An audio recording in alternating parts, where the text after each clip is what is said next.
I was not allowed in the room. They videotaped it, and then chained me to a chair and made me watch the videotape as I'm starting to go, yes, okay, you're doing that right. You're doing that. Oh my God, no, oh no, that's wrong. Okay, did we explain it wrong, or are they just dumb? Okay, we can get past that, you know.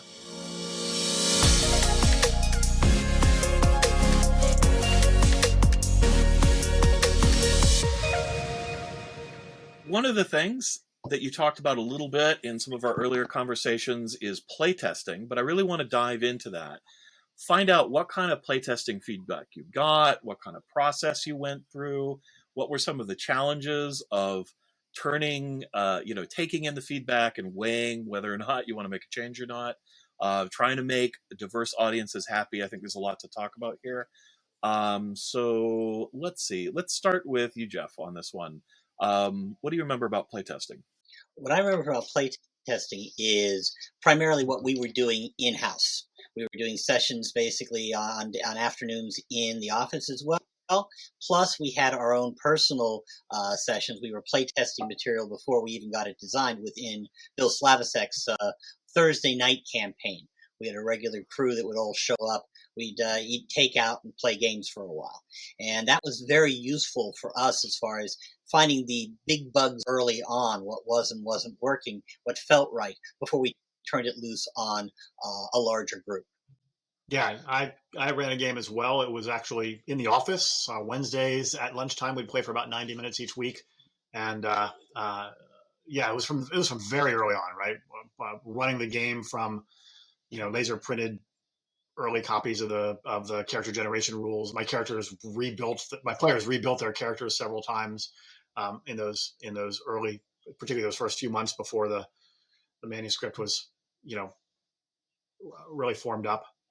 Yeah, we didn't do anything to the level of extensive play like we did with third edition, which used like 100 outside playtesters, something like that. It's mostly internal groups, my group, Charles's group.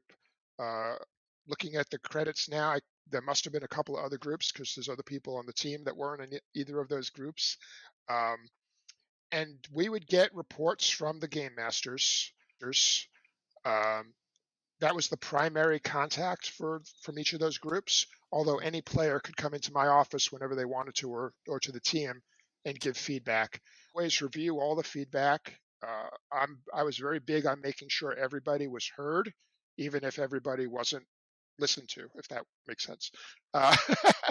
And we would go over it in our either we had weekly or bi-weekly team meetings to go over that kind of stuff and decide, do we need to make a change, or were they seeing something that we didn't explain correctly, or something along those lines. Playtesting is always important. It's always controversial, but it's always necessary because the more people you can get to give you feedback, the better. The more people will see it and they'll see things that you didn't see because you're too close to it. Points out that it didn't get the same vast external playtest that third edition had, but that's because we weren't reinventing the core rules, right? This was more about like, are the character abilities working and the character progressions working, specific subsystems like how we treated firearms, how we treated the wealth system, the vehicle chase rules that we talked about. It was more about specific subsystems and the characters than it was about the game as a whole. And so generally you were playtesting in the context of running like a campaign or adventures, or? In general, I think some of my Thursday nights, we would also just take characters and do fights and things like that to test certain subsystems. But in general, I like to play like we would normally play in order to see how it's working. But some evenings we would just do one shots. We'd like to say, we want to test out combat, we want to test out chases, we want to basically figure out how this works on the field with playtesters. So I ran a campaign, and I ran it for well after the development period of the game, from 5 years in-house, and then little bits and pieces after for years. You said it's always controversial. What do you mean by that? Can you explain? Yeah, so, I've been doing this a long time, so I have a thick skin, but some newer designers have not yet developed that thick skin. And hearing that your dog is ugly or is always a bad Mhm. thing, right? It's always hard to get through that. But as a writer and game designer, you have to learn that everyone is telling you something mostly to help you, right? And to make it better. Um, now I'm working in computer games, and iteration is just the daily grind of the process. And you're going to get feedback from people. You're not always going to like it, but you have to take at least what are they seeing that's wrong that they need me to address, even if I don't address it the way they tell me to, right? If they're having a problem, that means there is a problem somewhere. How do I fix that and still be true to my design? Right. Being able to identify the problem is part of the challenge as well. Yeah. A story from way before D20 Modern, working on the original Marvel superheroes. They took the rule set and they gave it to a group of junior high school students. And I was not allowed in the room. They videotaped it. And then chained me to a chair and made me watch the videotape as I'm starting to go, yes, okay, you're doing that right. You're doing that. Oh my God, I don't know, that's wrong. Okay, did we explain it wrong or are they just dumb? Okay, we can get past that, So basically that's always a challenge with playtest is looking at it and seeing if the challenges that are being brought up are as a result of design decisions or if it's just something where they missed a curve somewhere or they didn't see what the intention was. You can say, Rich. We didn't do it with D20 Modern, but sometimes we would hire a focus group room, and we'd sit on one side of a window and watch people on the other side of the window play the games. And I remember with Pokemon Junior, right? All the rules were there, they just weren't reading them. At that point, there's nothing wrong. I can't fix that, right? So it's always a matter of what's the problem here. When we got to fourth edition, our hope was we were going to get the technology to the point where we could start having the internet do some of that. We didn't get there for fourth edition, but they did get there for fifth, which is why D&D is suddenly exploding everywhere, right? So we had there was a pair of meeting rooms that were back to back. One of them was right next to Bill's office, and it was for focus groups because they actually had a one-way mirror between them, just like you see in the cop shows, right? And I remember doing the Black Dragon box set, beginner set, very much like what Bill was saying. We were watching 14-year-olds play this through the glass, and there was a rule there that made perfect sense, but in the middle of the sentence was a comma because it, like blah, blah, blah, comma, blah, blah, blah, right? And it turns out 14-year-olds stopped reading at the comma. Like they literally would read that and then they would look at the table and not understand how to do it. And you're behind the glass going, just read another 3 words, you'll be fine, right? But that's like as Jeff says, playtest is often as much about identifying how people are not using what you have, or like identifying what the actual problem is. It doesn't necessarily mean somebody comes back to you and says, you've made this thing green, it really should be red. That's my experience, right? Maybe there's something completely different about why they don't understand why it's green. Yeah, I think often, when there's some confusion, it's not just the rule, it's how you say the rule that counts, right? It can make a huge difference in how you present it. So I think that there's 2 other points of tension for playtesting, one of which is confidentiality, right? You can put your rules out there, but particularly with D20, you run the risk of some unscrupulous person doing a copy paste and then releasing in some internet marketplace their version of what you're trying to do and sort of poisoning the well. So there's definitely concerns about confidentiality when you go into playtesting.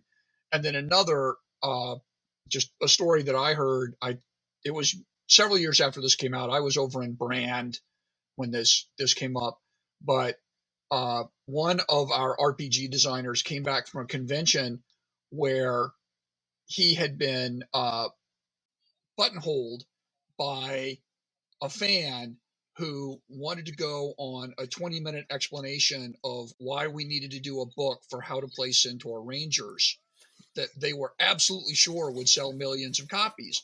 And some of the feedback you get from playtesters, you really do have to look at and say, does this apply to a wider audience, or is it just this person's game, right? And their group of players? And I like to think that I was sort of good at that, because I spent 5 years in customer service at Wizards of the Coast, and a big part of our job was what we called gunslinging, which was going around to different conventions around the country and just playing Magic the Gathering with anybody who wanted to come to the convention and play Magic with a Wizards employee.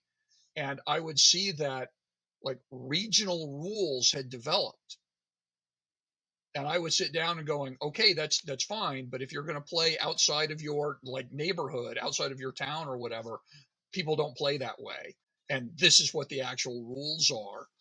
And so when we were playtesting for RPGs, I would sort of have that sense of, this is coming out of a particular region or a particular play group, versus this is actually a wider issue and we should really consider it. That kind of sort of general exposure to how people are using your game when it's out there can be really valuable. I remember being at, I think it was in Origins with James Wyatt. It was like late in the evenings. We were there, for WotC, but it was later in the evening. We'd been at some event, and we just went and looked and found a pickup game. Right, we were just like keen to play a game that evening, and we found a table of some people that were looking for a couple more players, and we joined in. And we didn't really say who we were or anything like that.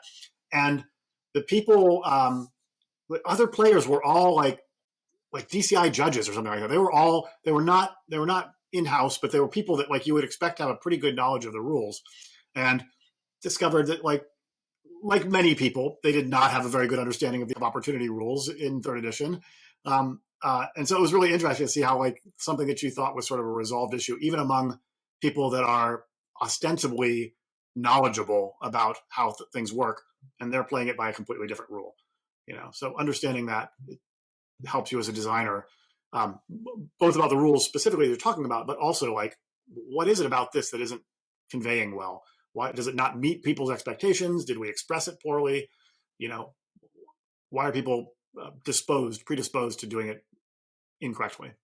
Although I think Bill mentioned that they did use a lot of external playtesters. So yeah, we didn't do it for this because, like Charles said, we did a very big external playtest for the base system for D&D just a couple of years earlier. So there wasn't really a need for that. We probably could have used a little bit of outside playtesting, but we didn't have the resources to do that. Outside playtesting is very intensive. You need to have somebody almost dedicated to that, because you're going to get a lot of stuff through that kind of a system. Yeah. For D&D third edition, Kim Mohan, I think, was the wrangler for all, and he was in constant contact with the 100 groups that we were using, that we got through the RPGA, I believe, is the way that happened.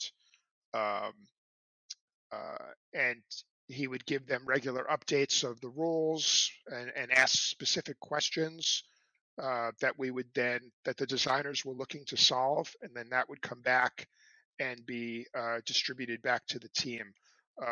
There's a lot of ways to approach playtesting, and from the here's the whole book, tell us what you think, to the more concentrated, here's combat, or here's chases, or here's monsters. And both methods will result in results that you can utilize. But the bigger you go outside, the more work it actually is. So we only did it for big things like the original third edition playtest. And the wheat to chaff ratio is not very favorable in external playtesting. Yeah, you have to decide which group is trying to design their own game and which group is actually playing your game to give you feedback. And they are not always, some groups are a mix of that. Yeah. And then you've got the guy that thinks the Ranger Centaur was the most important thing in the game. Can't be convinced otherwise. So maybe you could tell me a little bit about, I know you didn't have many external playtesters in D20 Modern. But if you could talk a little bit about how that worked with third edition and in general for game design. My regular playgroup at that time included some former Wizards of the Coast employees. So if I wanted to run D20 Modern before it came out, I got them to sign non-disclosure agreements. I talked about it with Wizards. I talked about it with the lawyers. I talked about it with Bill before I did it. And then they were all like, Wizards wasn't an old company then. So even former employees were often known to the current employees. And so everybody would go, yeah, they're grown-ups. Just have them sign an NDA and it's fine.